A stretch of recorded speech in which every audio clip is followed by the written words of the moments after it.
and welcome back to another Money Tip Monday video. Today we're going to be talking about velocity banking, what it is, and how I once recorded a video with this amazing real estate agent and got all this hate on the internet. Well, it's not all hate. We have more likes than dislikes on that video, but you know how people are. The negative people are the ones that are going to go talk crap, right? So we got at least once a week someone who just would go and not just like, hey, I don't like your video. Like, hey, you guys don't know what the hell you're talking about. Look at who the hell are these guys? Look at these dummies. So we naturally did a little more research. We followed up and we kind of are presenting a more thoughtful and educated response to what velocity banking is. Absolutely. And so my perspective just comes from the 16 years that I have done home loans, that I've reviewed people's finances. And the only reason I created this YouTube channel was to provide practical tips and education on how to get ahead. And so for me, anything that's get quick X, Y, Z are just typically things I don't really love because I just don't think that they're sustainable and long-term and implementable for my everyday client.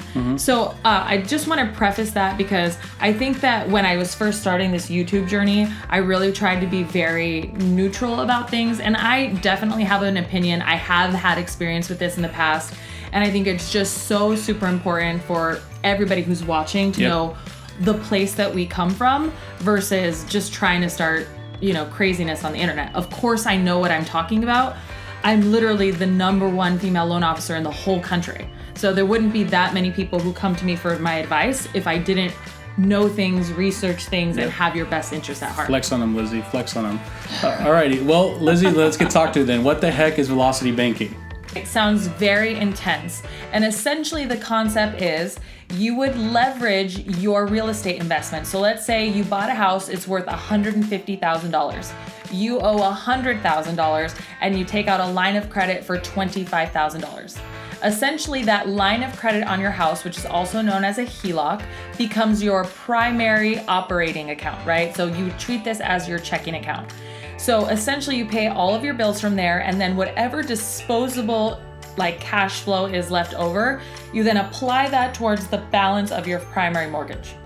So the benefits of that is that you're doing a whole lot of principal reduction payments, which reduces the amount of interest that you'll pay and will shorten the term of your loan. Now, the negative impacts of this are you have to pay this off every single month. Otherwise, you are just paying interest on your monthly expenses. Okay, so you're paying more interest if you don't pay this off on a monthly basis. Now, the other thing is that there is no I haven't seen any fixed-ended lines of credit. Typically, those are variable rate interests. And as we've seen in the last year, interest rates for short-term loans like lines of credit have been going up. Okay, so there is that, right? So you're paying a variable interest on your household debt. Another thing to really consider, because I know that there's very passionate people promoting this that were commenters on the last video, is if this was really the most amazing strategy in the entire world, you'd hear people like Warren Buffett, Bill Gates, Susie Orman, all of these major Dave Ramsey financial strategists pushing this out as the way, right? And it's not anything new or revolutionary. It's not. This has been around for many years. It's practiced in many other countries, and it's just a way that you can get ahead. It's not the only way. And if you look up any statistics online, like US Census data, just a basic Google search, you will find that most Americans are over $100,000 in debt, and exposing them to a line of credit will probably just make them even more in debt. So yes, as a general concept, could you pay off your mortgage faster with principal reductions? Absolutely. Has this worked for people? Absolutely. There's many people who have won with this strategy. Absolutely. Okay. So do I think it's a scam? No. What I do think is that it's heavily affiliated with multi-level marketing companies and subscription services that charge you money to educate you on how to do it, tools for how to track your expenses, and you can find all of this information for free on the internet. The last thing I'm going to talk about with this, because this is a thing that I am the most passionate about, and if you ever subscribe to anything that I put out, it's to help you make practical everyday decisions that will have a major impact on your financial situation. So when I talked in the last video about why I think leveraging like 30-year mortgage is important, it's because right now, even though interest rates have gone up, they're still historically low. Though we're talking about low 4%. And if you can borrow credit at 4% and like leverage your retirement accounts, invest in the stock market, other types of investments, you're earning right now anywhere between 6 and 20% depending on the type of investment. So what you save in interest, you are actually losing double or triple maybe on the potential like cash increases of an actual investment that grows. Real estate is an amazing vehicle for getting ahead, but it is like a creative savings account, right? So that's how I see real estate, because the overall increase in value, the equity that you earn, is going to be the same whether or not the house is paid off or not. Like that change is no different whether you have a mortgage or you don't have a mortgage, right? But the potential investment that you will lose from not investing in your retirement, paying high interest debt on things like your credit cards or your student loans, right? Those things are way more detrimental to your future than leveraging a mortgage that you probably will not keep for 30 years, right? Most people, I actually just researched this again. I think I said 3 to 7 years. That used to be the old statistic. It's showing that people now live in their homes 7 to 10 years, but even 7 to 10 years, guys, is not enough, I think personally, to, put all of your money where it's never going to grow. So I'm not saying that having debt is more important. I'm just saying that saving and investing money probably gives you bigger bang for your buck. But for the people out there that had some genuine concern about it, the biggest thing was, well, of course you're going to say that you're a lender, or of course you're going to say that you're a realtor, but how does this really affect you though?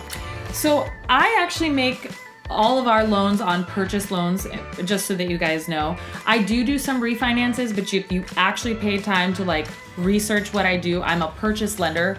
And this strategy is after you've already gotten a mortgage. So no, I don't benefit from lines of credit. I can sell them. I typically refer them out because they're cheaper for the client. And I'm not a big proponent of doing things like cash out refinances anyway, if you ever listen to the stuff I do, because I just don't want to put people into more debt. Yeah. Right. So I don't benefit at all, actually, one way or another, whether you decided to do this or not. Mm-hmm. And I do think that it's important because you know how you mentioned Dave Ramsey, there's clientele for everything. Mm-hmm. So there is never going to be a one size fits all when it comes to investments, savings, real estate, or no real estate. I mean, if you were somebody living in New York right now, does it make sense to buy a shitty condo, right, with all your money, right? I don't know, right? I don't live there. Right, I just can talk about what happens in Arizona, right, and what makes sense for us. And is there a clientele for this? Is there a market for this? Sure. Yeah. I think that if you're over the age of 50 and you have, really disciplined spending habits, and you're now in that part of your time where you need to definitely be concentrating on debt reduction and you don't want to be aggressive with your investments, and we're talking about wealth management, heck yeah, this probably is something that you should look into. Mm-hmm. But we're talking about first-time homebuyers, first-time investors. These are the people that typically seek out my advice and your advice. Yeah. And those people right now, guys, I'm thinking, yes, be aggressive with your strategies. If you can double the investment, leverage a mortgage. So for anybody out there, especially the ones that commented on that video, Kwok Brothers, other people out there, if we're open to this dialogue, if you guys are out here, well, first and foremost, we're not out here trashing what you're trying to sell. No. Everyone has a hustle. We get it. But it's really unfortunate there's not a clear and precise way for people to learn about this without having to sign up for something. But do we think it's a scam? Absolutely not. Nope. You can research velocity banking, and that's the actual term for how you would do this. There's tons of articles that explain this, right? You can do this on your own. You can actually even probably implement this if you tried it on a savings account, right? I mean, there's ways of doing this without having to get a line of credit. The strategy is smart, but you have to make sure that it's not limiting you on your investments. Yep. So like we said in our original video, there's no easy way or short way to pay off your mortgage sooner. Hard work, extra payments. Maybe we spoke a little too freely about the whole 2 payments a month thing, right? Remember we talked about that? No, I mean, all of these things are super important. Bi-weekly payments is a way of paying down your mortgage responsibly. There was someone that commented, oh my God, what the hell are they talking about? It doesn't actually help. What are they saying? Yes, you're paying one extra payment towards your principal. Of course, you're going to knock off interest with that and years with that. Is it as aggressive or accelerated as 7 years? No, it's not as sexy as saying you can pay your mortgage off in 7 years, okay? I get that, but it is also a strategy. What I like to talk about are practical ways of accomplishing things and getting ahead. It's like those crazy diets, right? Yeah. Lose 20 pounds in 1 week, just starve yourself and only drink water. It's like... That's what I'm doing right now. Right? I mean, we just have to be practical. It's like, if, let's say you do this, right? Yeah. So you get this line of credit and you're putting all of your disposable income into a line of credit, right? So that's what you've decided to do. And then let's say that you decide you want to buy something, or you decide that something happens, then you have to borrow from it, and then all of a sudden now you're paying interest on that, and then next month it compounds because you have this to do. Like, you know what I mean? It's just, I can see where it can become a slippery slope. Once again, we're open to debate. If anyone out here wants to talk more crap on the comments, go ahead. Let's go on the podcast. Let's settle this. Let's do it. No, I'm just kidding. Oh, well, let's not be too aggressive, but we're open to a dialogue. Anything else you want to finish this video with, Lizzie? Just thanking you. He's always about educating, promoting, making sure that we all are honest at the end of the day, which I love. And so thank you so much for supporting me, promoting me to do this. And so I appreciate that. Thank you. Kick ass. Thank you guys very much again. Thank you for your time. Make it a wonderful day.